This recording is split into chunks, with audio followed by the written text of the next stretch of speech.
Welcome to Careers Takeoff, where you learn the latest about how you can get ahead in your career. I'm your host, Conrad Chua.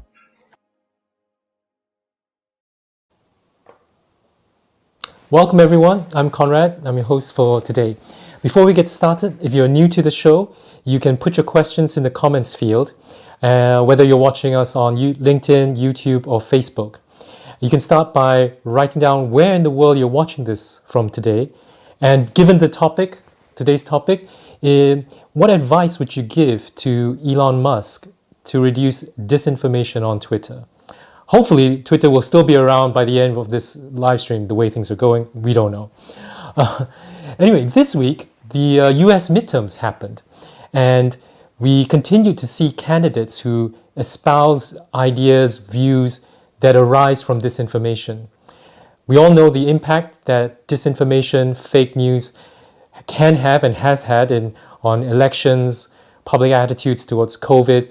But not much has been said about the impact that it can have on business.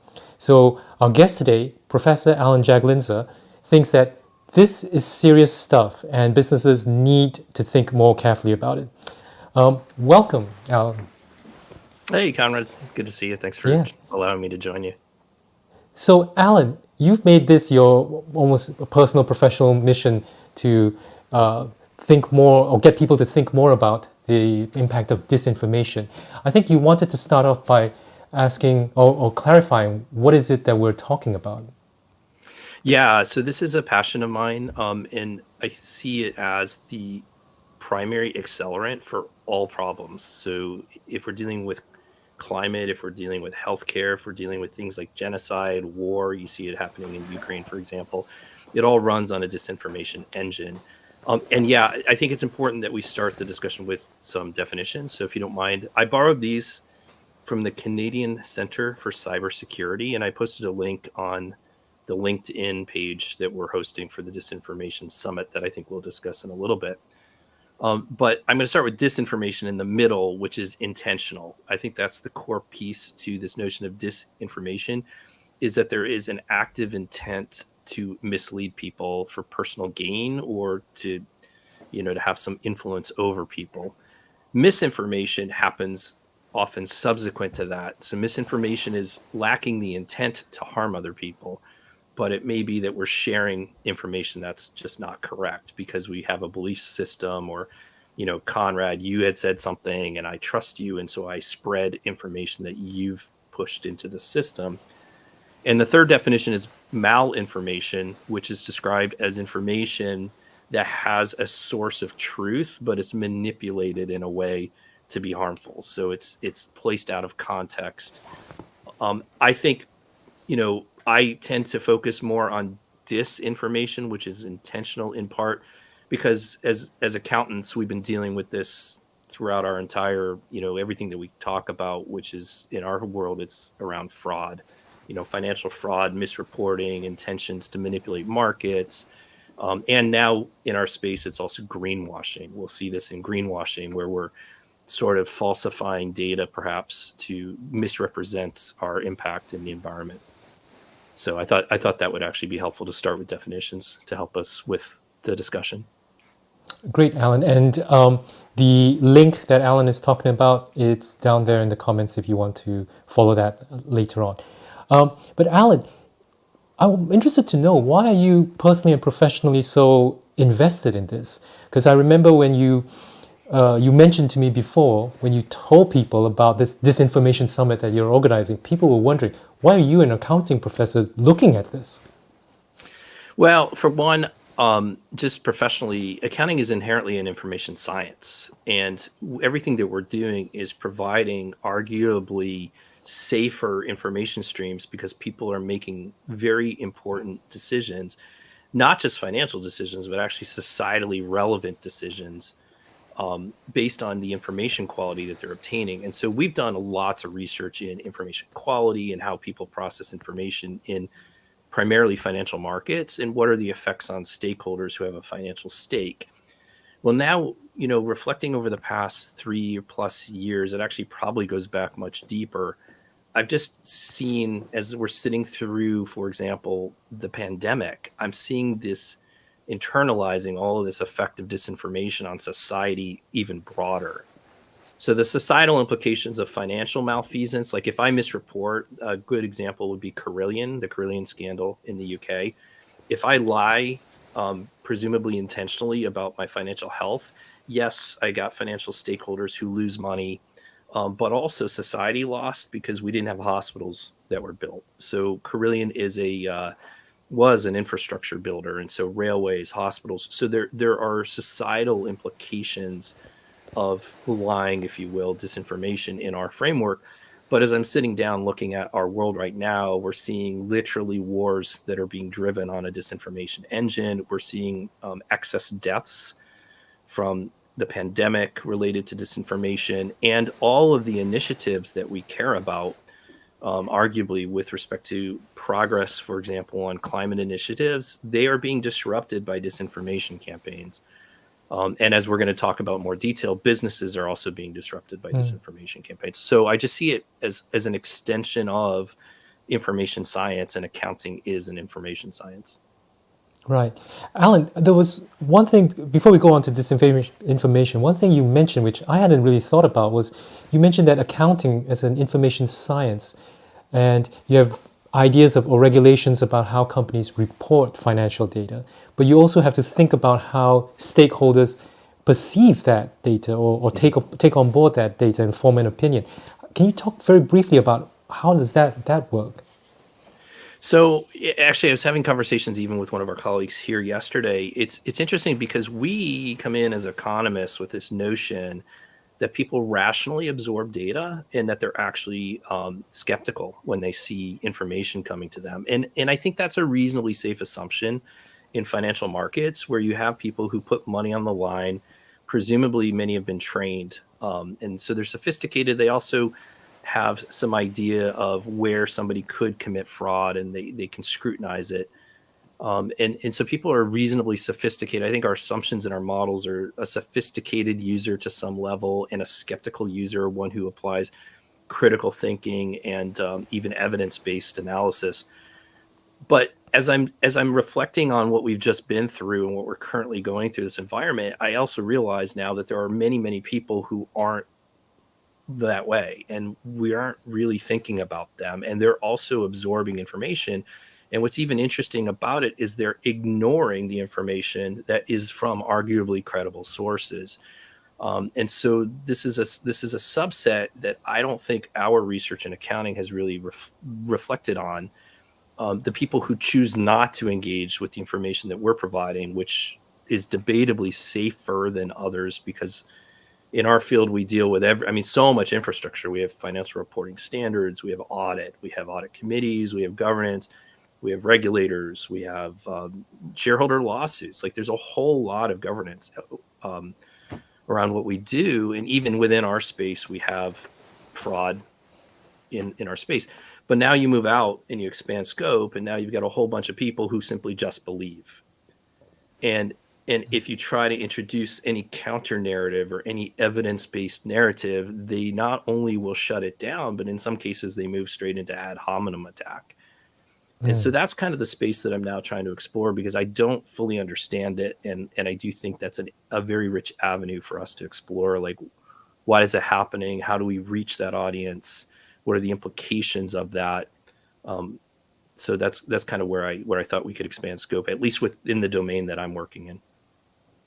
Okay, great. So, Alan, before we talk about whether companies are treating disinformation seriously, I just wanted to shout out some of our viewers here. So, James is from the UK. Hi.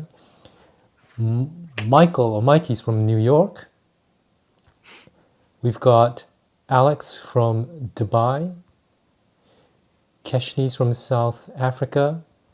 And Marco, who I think is a current student in CJBS. He's watching this from London. So thanks, everybody. Welcome. And remember, if you've got any questions for Alan or any comments, please put them in the chats. Alan, so are companies treating disinformation seriously? Well, that's a general statement, and I'm often careful not to overgeneralize. I don't know that they're really thinking that carefully about it. I think some companies are probably more sensitive to it than others, and perhaps it's because they've actually been victimized by it, or they're more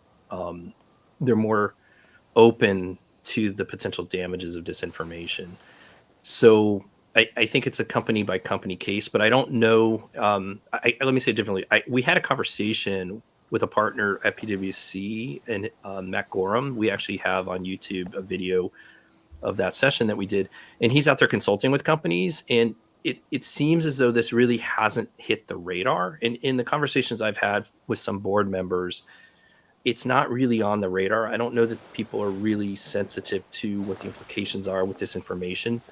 And I would sense that we need to have more awareness about it. And by the way, I view two paths. There's a direct path of impact, and then there's an indirect path of impact that we'll potentially unpack through the session. I mean, in a way, Alan, I thought disinformation has always been kind of a business risk, right? I listened, sorry, I think I learned from a podcast how it was late 19th century, early 20th century, dairy producers in the US spread false rumors about what goes into margarine. And for the benefit of the viewers, whom some of you might be having lunch or dinner right now, I won't tell you what they said, but it's not very nice. But they were effective because then the US population just didn't eat margarine, didn't like margarine. And their profit margins were preserved. So is that any different from what happened in the past? So I don't think it's different. So we actually had another colleague who actually runs, it's worked with the Ministry of Defense, and he's an expert on propaganda. And he did a whole historical on this notion of propaganda and disinformation. It's not new. It's the tactics have been used throughout history. I think what is more recent or more is the amplification of the disinformation channels, the ability to not only push it out faster, but also to get it to attract deeper and hit people who are preconditioned to believe in it. So I actually pushed a paper. There's a paper that I cite in the LinkedIn channel that we have on the Disinformation Summit that speaks, for example, to micro-targeting. And this relates to some of the research that's done here with the Psychometric Center with David Stilwell. And you should actually interview him on some of his research with respect to micro-targeting and the ability to very precisely identify audiences who are really adept or who are ready to absorb specific types of data or specific types of messaging. And so I think our ability to precisely nail down an audience and get it right into them and get it into their psyche and their belief structure and trigger them emotionally so that they'll spread it is higher. So I sense, and then it's also a global dissemination, almost literally instantly through these avenues. So I think the vehicles are very vibrant now. It's the megaphone, the amplification tools are very rich. So I think that's the biggest issue. Yeah, I'll quit there. I have a lot of thoughts too about that particular margin example. If you want. Oh, yeah. Oh, okay. It just occurred to me that when you were saying how the amplification is so much greater now, I think in the margarine example, the news was spread through newspapers and the railways that was delivering papers, right? And so before that, probably you could only spread news around your town, maybe just a borough in your city, but thanks to the railways and thanks to the printing press, it just exploded across different states. But we've got a comment here from Felipe. Sure. And I guess Felipe is from Brazil. And obviously Brazil just had their own presidential elections. And he says disinformation and fake news has greatly harmed presidential elections per se. Alan, I know you run these webinars on that build up to the Disinformation Summit. What have people been saying about the impact that disinformation has had on democratic processes? It's decayed. I mean, it's unambiguously decayed democracy because, again, with micro-targeting, you're allowed to hit populations and hit them with belief structures that align to what they want to hear.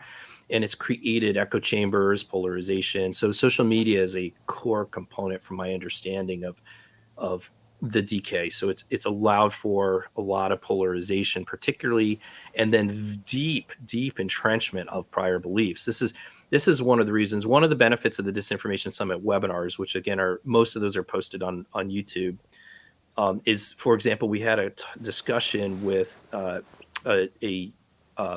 Joseph Pierre, who's a physician. He's a psychiatrist with the UCLA Medical Center, and he's done a lot of work on conspiratorial beliefs, willful ignorance, and self-deception. And I had to reach out to him to understand, like, why do people become entrenched in these beliefs? And so he goes through that. I won't take away his punchlines, but he does a very nice job of articulating kind of the belief system structure. And that then, if you know that going in, then you can run campaigns to try to create this polarization and this division. And I think we've seen that if one actually unpacks, for example, the Cambridge Analytica scandal, you can see that sort of, I think, underlies the Brexit campaign, some of the U.S. political division that we've seen. So I think that threading, I think my understanding is there's a sense of a commonality across these. And when we get into business stuff, going back to the margin example, the margin example is what I consider to be one of the cases of direct effect on businesses. So the ways in which I might directly try to harm your business would be to push information out that's false, that would ideally try to manipulate your market price, ruin your reputation, ruin people's perception of your product and the safety of your product. So if you're a pharmaceutical company, if you're a food product, particularly if you're new. So if you're new into the food business, for example, I think we had a speaker here the other day who was talking about live cultured meat. I guess you can do stem cells and create meat. I'm not familiar with the market, but you can imagine where traditional meat producers might actually try to communicate information about the safety of that kind of product. So these are kinds of the direct effects, and we're starting to see concentrated campaigns. In fact, I think it was Matt Gorham who had specified that it's very inexpensive to hire bots. And if one wanted to, it wouldn't be too difficult to push a bot campaign out to target specific companies. And I actually see, although it's not clear whether it's targeting Twitter and Musk or whether it's targeting like Eli Lilly as one example. We're seeing that on Twitter right now with the new campaign that's sort of parody, $8. There's a whole lot buzzing around this $8 verification and parody, this notion of parody accounts. But they're really undermining some of the businesses that are out there right now. And I don't know whether it's intentional to harm the businesses or intentional to harm Twitter and Elon Musk's ego. I don't know what the rationale behind it is, but those are examples of direct campaigns.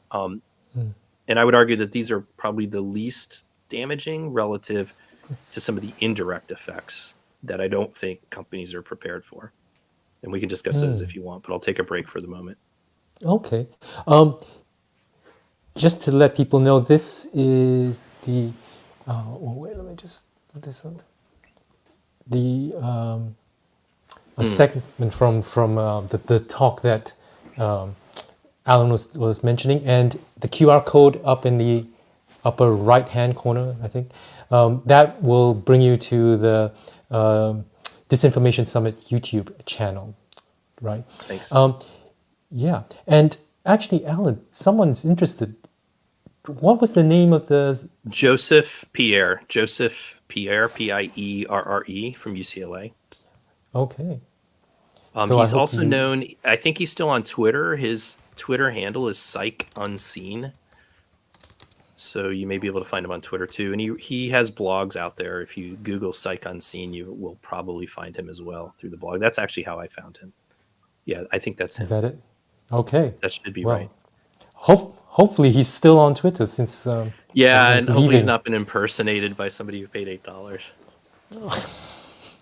But Alan, you talk about companies treating disinformation and risks. How should they be thinking about these risks, and what can they do to mitigate those risks?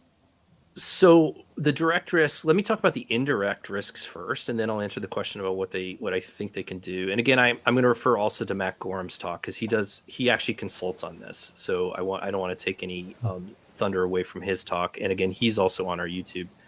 But with respect to, so I talked about some of the direct risks, which are, I'm a disinformation chaos actor, whether I'm state sponsored, meaning that I'm like from country X and I'm a politician and I have some intention to take down a particular company. The alternative might be that I'm even a competitor and I might want to take you down, or maybe I'm trying to manipulate your market price and I'm trying to profit from trading.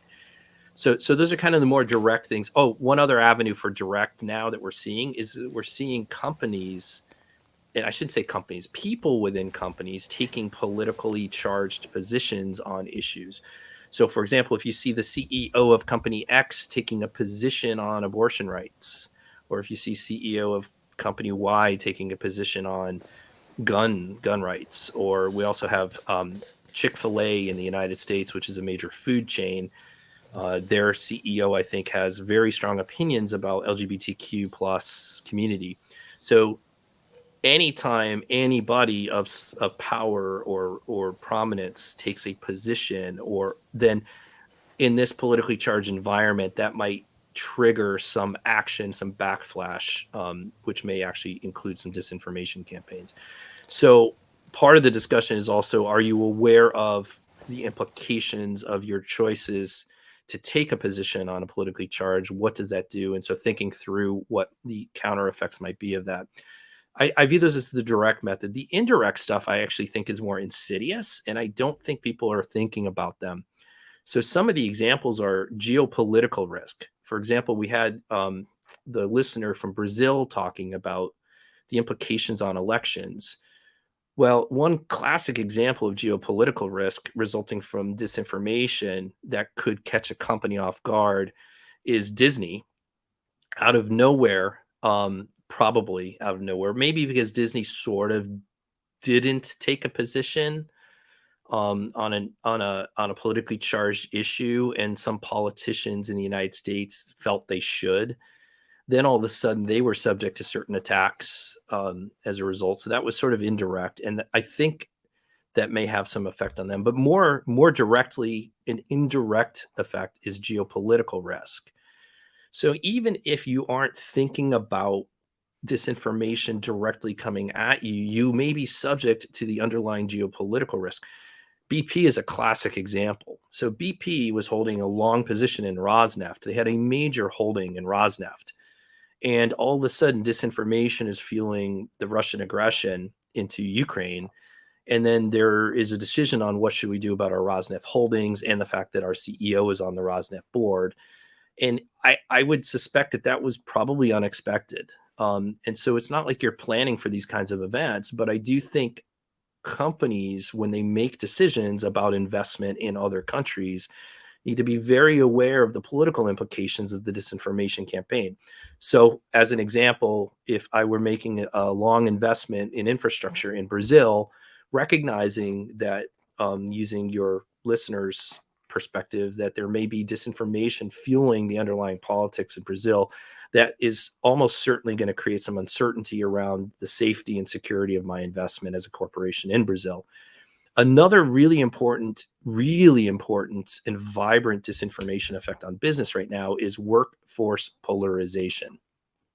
And I don't think we're thinking carefully about the HR implications of disinformation. People are walking into our communities and they are very strongly opinionated now. And they're listening to very strong information silos. And so it may degrade your ability to work as a team on any project. Now, there are some corporations and entities where that's not going to be a problem, because most likely they're like-minded. So, for example, if you're doing non-meat alternatives, vegan type meat products or whatever, my guess is that you're very likely more like-minded than, and so it's likely that everybody in that workforce probably is reading off of the same sort of echo chamber, if that makes sense. So they're probably aligned. But if you're working in, I don't know, vehicle manufacturing, I'm making stuff up. I don't know which industry is a broader industry pool, you may actually have people who literally can't get along anymore and they can't communicate anymore in your workforce. And that may cause tension, and that may actually derail some of the things that you're dealing with. Other kinds of indirect effects would be forced migration. So we're seeing a lot of forced migration related issues as these things happen, and that changes the entire dynamic of there's like macroeconomic effects. It plays into the geopolitical risk. It plays into consumer demand in certain markets. We also see supply chain disruption, which is also part of the geopolitical risk. So there are many indirect effects associated with disinformation campaigns, and it's something that I think everybody should be aware of, and I think this should be a discussion in the boardroom.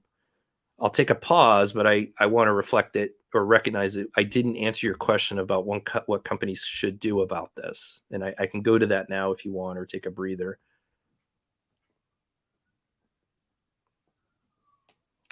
I can't hear you. It'd be sorry, Hal. Cool. Yeah, no, yeah. It'd be useful actually for you to talk a bit about who in the board should be surfacing this sort of issues and how they should be discussing. But before that, I see that Marco had a question, and on LinkedIn. But I wonder if Marco can just clarify. He says, with checks and balances in society, do you see any benefits in disinformation? And Marco, if you could, I don't. if you could just clarify what you mean by benefits before we go there. So yeah, I have Alan, a very hard time. Yeah. So the only time I can see potential benefits in disinformation might be if you're, it's so I have seen disinformation used as a wartime tool. And so if you want to engage in warfare, political warfare, psychological operations has been done throughout history. Is that a benefit? It depends on what perspective you want to come in with. It gets into some moral issues too, as to whether I want to try to torpedo Conrad's company using disinformation. I'd rather compete head to head on quality than that, but a lot of it's around the ethical compass, I think. And I recognize too that I still need to answer your question about things companies can do to mitigate. And also, let me first get to your question about so anybody involved with the risk. So I think, first of all, companies' chief risk officers need to really think about this. So it may not necessarily hit the board level yet, but I do think companies or boards should be asking the chief risk officer about what are you doing about disinformation, particularly if they are subject to being targeted by product. The direct ones are easier to get your head around. Who's going to come out and challenge our product? Who's going to come out and try and manipulate our stock price? How do we counter narrate that? How do we get people involved who are influencers to run a inoculation campaign? And there are studies that I've also posted into our LinkedIn channel about inoculation, this notion of getting in front of the messaging, like almost anticipating it might come and getting out a narrative that we are trustworthy, you can trust us, here's the evidence. So a lot of this is based on actually some of the fundamentals we do in accounting, which is open, transparent processes, and saying, look, we have transparency, we have nothing to hide. This is how we go about our work. Scientific data, if you're a pharmaceutical company, as one example. So trying to get ahead of the narrative and getting influencers out there, and also monitoring, social media, trying to take down. And there are many companies also that work on reputation management. So now that's a big industry. And so it may be that you as a corporate executive want to hire a reputation manager who can monitor this stuff. So that's one way. And also from the geopolitical risk perspective, just thinking carefully about the investments you have elsewhere, and thinking in terms of, what is the, how likely is it that the country or the audience in this area is susceptible to disinformation? And actually, one of the things I want to explore, it may already exist, is whether there's sort of an index on disinformation susceptibility. The reason I bring that up, and I don't know, it might exist, but for example, from what I understand, Finland, I think it's Estonia, they have documented systems where they're teaching disinformation and propaganda in their grade schools to their children, because apparently they're subject to a lot of disinformation campaigns from Russia. That's my understanding. And so they want to teach critical thinking skills and evidence-based thinking skills and propaganda techniques to their children, and arguably or debatably, they've been known to have the most disinformation resistant populations because of the structure. And so thinking in terms of, where are we at most at risk for these kinds of things. We'll come back to this idea about what can we do to educate or inoculate people. Okay. And I guess the question, what you're saying is that boards, corporations, in a way, they have to start thinking about disinformation the same way that they treat other risks that they may have in their risk register, in their war room sort of scenario planning kind of things. Yeah, and actually, let me clarify that too. The other thing I want to say about disinformation risk is it is not independent of these other risks. It amplifies these other risks. So disinformation amplifies every other risk. So think of it in terms of how much amplification, how much does it exacerbate these other risks? So it's baked in. So climate risk is amplified by disinformation as one example. So now we have a lot of reporting around climate risk. It's amplified. The impact of it is amplified by it. So thinking of it in terms of that disinformation is a megaphone or an amplification. I call it an accelerant for all the other risks. That's how I view it. Okay, we have to talk about the big elephant or in the room kind of thing and that's Elon Musk and Twitter. The big bird. Hopefully, the big bird. It's not an elephant. Yeah. Hopefully the company is still around by the end of the week. But what would your advice be to Elon Musk, setting aside all the business side and what he's doing on the HR side, but what changes to Twitter should he make to curb disinformation? Well, first, don't fire your trust team. So I think one has to get into his mind, which is probably very difficult to do, to understand. So when I first heard he was going to try to buy Twitter, people were asking me, what do you think of that? And I said, well, I'm going to hold judgment because I don't know what his utility function is. I don't know really what he's intending to do. Now that I've seen some evidence, I still really don't know what he's intending to do. If he's trying to minimize disinformation, he's going about it the wrong way. And I think part of the parody accounts are trying to very strongly illustrate that to him and basically say, look, this isn't working. You've amplified our ability to completely throw complete garbage into the system and even malignantly intended garbage. So the parody accounts are using it to kind of drill a message home to him. There's a lot of questions, and we're going to bring them up in the summit. And I don't want to pretend that I'm the expert on this answer, but there are a lot of debates around free speech rights, which we should cherish, and liability for deliberately harmful information. So we have in some countries defamation laws, but they're incredibly hard to pursue as a plaintiff. So at some point, at what point do we get to hold liable the broadcasters? And I had a talk with a colleague a few days ago that, I know in the United States, you can trace back, for example, I think it was the Reagan administration. I may be wrong on the history, where they eliminated some regulation that required balance in news media. So apparently if there was a left-wing commentary, there had to be a right-wing commentary matched to it. That's my understanding of it loosely. And this is going way back. And then that allowed, I think, the proliferation of one-sided narrative. So that might be one avenue to think about. Another avenue would be, sort of the introduction of some sort of audit. I mean, we have audit in financial reporting, which is one of the things that baffles me. Why do we get away with very, very, very strict rules on communication and accounting and audit and regulation that includes the potential for civil or criminal penalties in a world where we have free speech rights? And that's interesting because we already have a framework for how one is legally allowed to communicate in my world. But then you move over into the Twitter space and it's like, oh, no, free speech rights. I can say whatever I want. So the question is sort of like, what mechanisms could we do here? Is fact checking enough? Does it have to be independent? Should it be the responsibility of the Twitterverse? Should it be self-policed somewhat through moderation system and a crowdsource like Wikipedia sort of does? When should the government get involved? Do people trust the government to get involved? So these are all the questions. This is, to be honest, this is one of the reasons I'm hosting the summit, because I certainly don't know the answers to this. And so we're bringing in scholars from authoritarian studies, psychology, legal.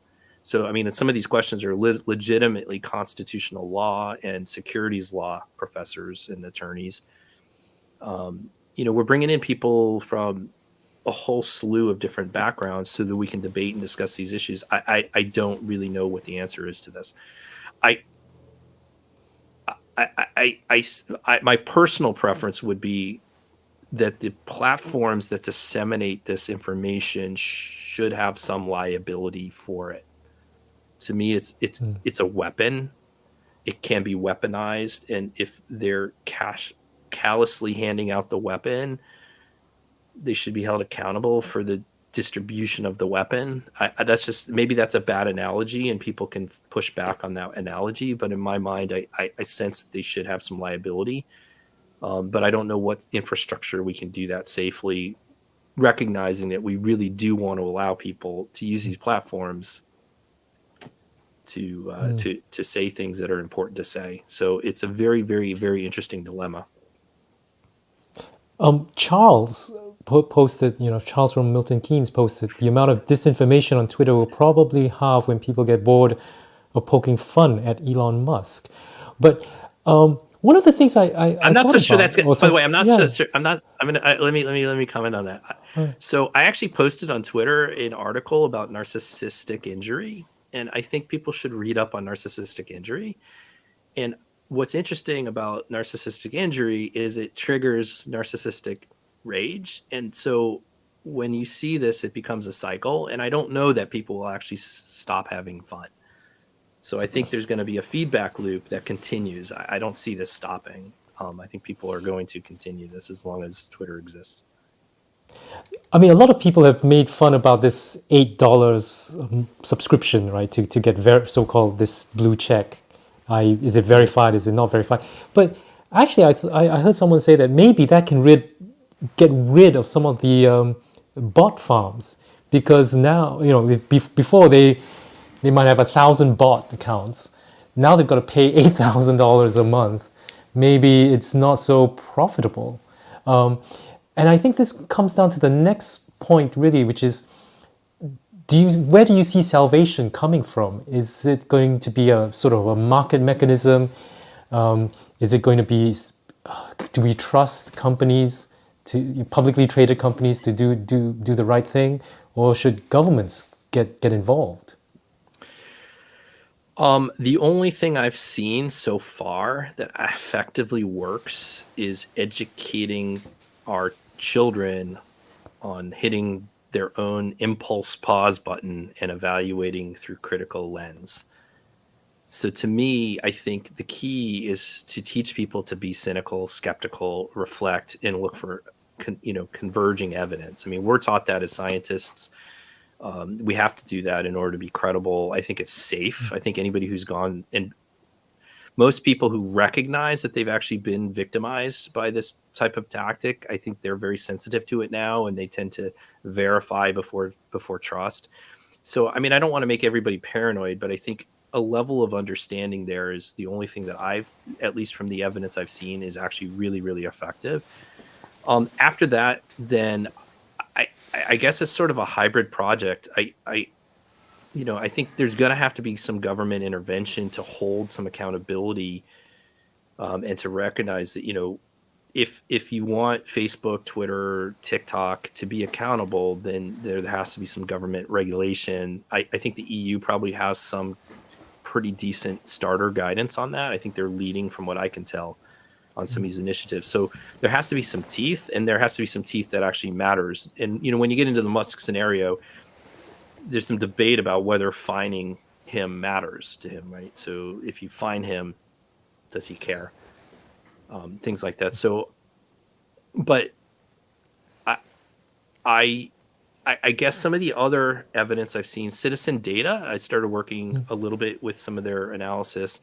Citizen Data has some interesting stuff where they've actually done surveys and they penetrated some of these thought groups to understand these belief systems and who are the influencers. And often the influencers are not people you would think. People with title, they tend to stick away from, like professors and media commentators, because in government officials, they definitely don't trust. So they're more likely to trust, of all people, firefighters.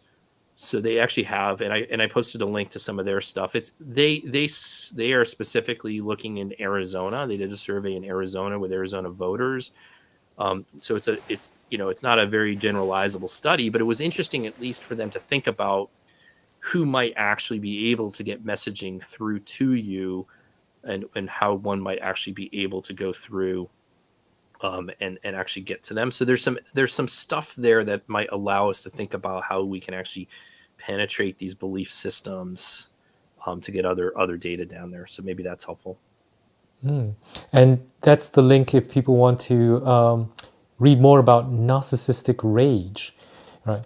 And Charles talked about, I think the International Baccalaureate has a theory of knowledge. I guess it's a program.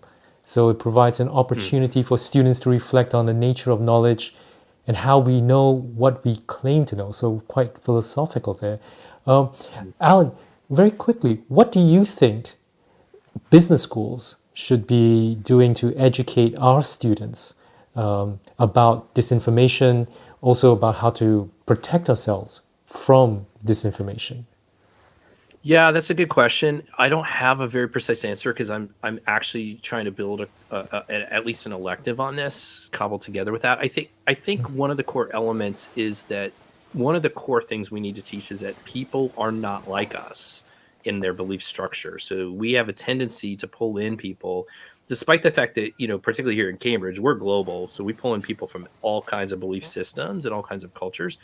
But we all agree in some sense that learning, education, and the fact that we're from different, if we pull together a classroom, we get 100 different opinions, and sometimes we debate, and sometimes we don't agree, and that's learning.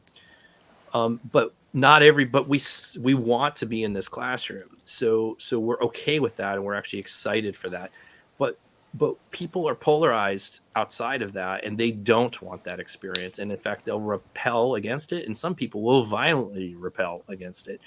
So one of the core recognition is recognizing or understanding is that we have to really realize that when we go out and we're pushing our products and we're pushing our services into the ecosystem, we are in a world where people don't see the world the way we do. And so getting our heads around the psychology of that is really critical. And then the value, the other piece that we really have to teach is the value of the credibility of information systems. I want everybody to imagine a world where we don't have control. And that's a terrible word. We don't have validity check is the better way of framing it on information. I mean, we're making decisions about deals. We're making decisions about relationships, even marriage level relationships and partnerships, life partnerships, based on information asymmetry. And if we can't validate the quality of the information flows, then everything breaks down. And we end up literally with genocide as some outcomes. And so I think thinking very carefully about how do we preserve validity checks on information systems is critical. And bringing that into the classroom is key. That's sort of where I would go with this. Yeah, this idea of doing reference checks before you get married. I don't know how marriages are going to go. How many? Yeah. But we have one Skeptical final. thinking. One final comment from a colleague of ours, Aidan, who asked, this good record $1.44 billion damages judgment against conspiracy theorist Alex Jones. Could that be a turning point to discourage other purveyors of disinformation? I suspect no. I hate to say it, but this actually gets into a longer conversation where I worked. This is on the accounting YouTube website, not the Disinformation Summit. But I worked with a convicted fraudster, Sam Antar, and he says that a criminal mind does not think rationally, and so the idea that a punishment might try to reduce the probability that somebody might act inappropriately, that relies on a notion of rationality that doesn't really exist in practice. And so it's a long conversation, but Sam Antar, Antar, I interviewed him And I have his contact information, but he's done a lot of work in this area about how they think very differently, and also the probability of this outcome is really, really, really, really low. And Alex Jones will never pay that amount. That's just a judgment. That's not what he'll actually pay, and it's not yet clear what his real life damages are, because there are some people who still celebrate him, and so it's not clear that this is lifetime damaging for him. And some would argue this actually enhances his brand, which is crazy to think about. But there are ways in which one could see this as a martyr now. And he's like, oh, hey, he can use this as a badge of honor in some of his community. And that's why this is also dangerous in my mind. Yeah. And so finally, Alan, what would you say about the Disinformation Summit? And for those people, the QR code will bring you to this webpage where you can get more information about that.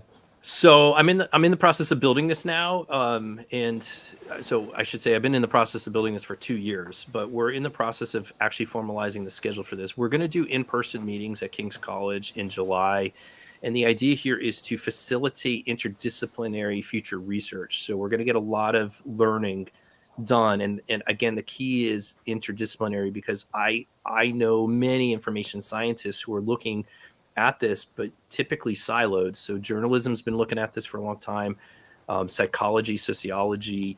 So there have been a lot of pockets of people looking at disinformation. Accountants didn't even realize really that we were looking at it, because we call it fraud.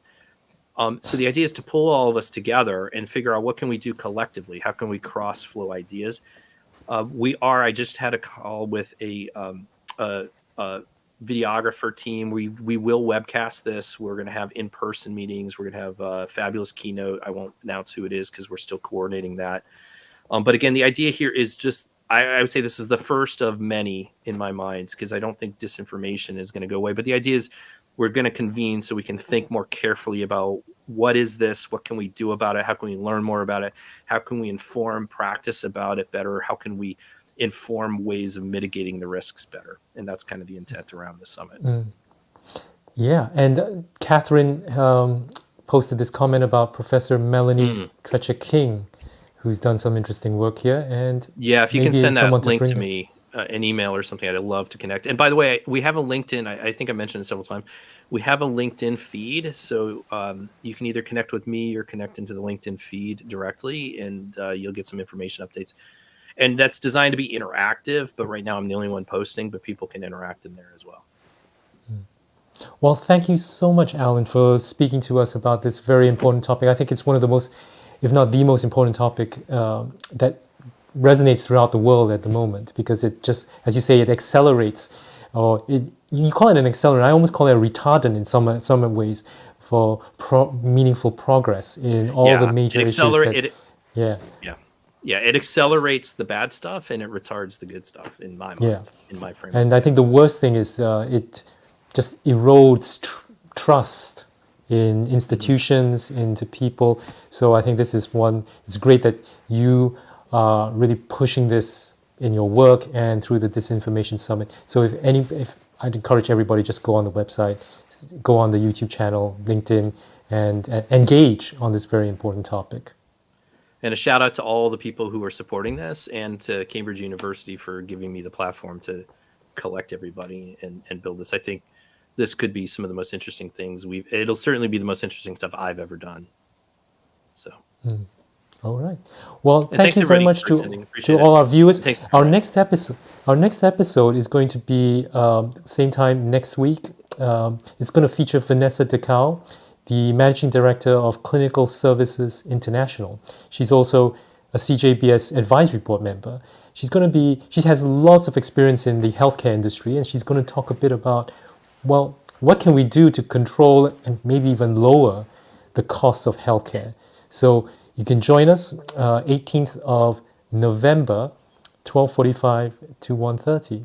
And with that, I want to thank again all our viewers and Alan for joining us. Yeah, it's an honor. I really appreciate the opportunity. Thanks for listening. Thanks for joining us.